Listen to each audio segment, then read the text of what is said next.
Miss Winnie, meron na nagtatanong sa akin or nag-message, no?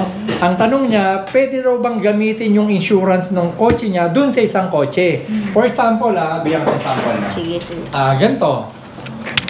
Naka-insured, kumuha siya ng insurance para dito. Ngayon, may bangga tong kotse niya na walang insurance. Pwede raw bang gamitin yung insurance neto sa isang kotse niya?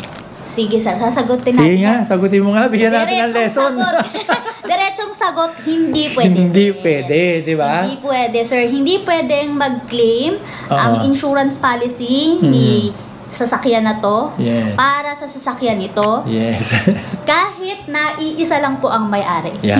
Hindi po pwede. Hindi pwede yan. Alam nyo kasi, unang-una, pag chinek din ng inspector ng insurance yan, titignan kung anong unit nung sasakyan. For example, ito, Volkswagen. Hindi lang sa unit magtatapos po yan, yung plate number din. Plate number, tsaka chassis and motor number pa. Sisilipin din po yan. Yes po, sir.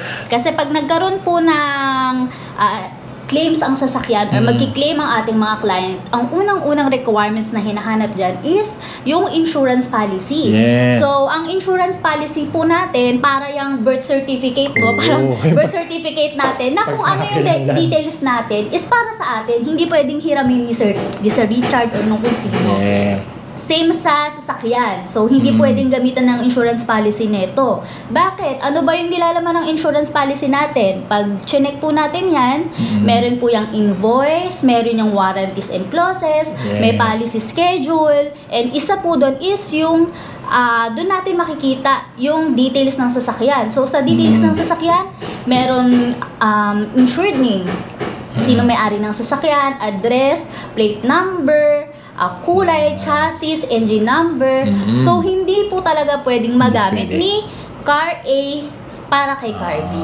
So, yun ang sagot Dalawa yan, nadudugtong ako Yes po, sir. Hindi pwede at bawal po yun. Yes po, sir. Okay? Bawal. So, sana natuto kayo sa amin mga ka-power Magpa-insured lang po kayo sa amin para safe ang inyong kotse. Pag nabangga, hindi kayo hanap kung saan na magpapagawa. Nandito po mismo kami magpa-process. Gagawin po agad ang inyong mga kotse.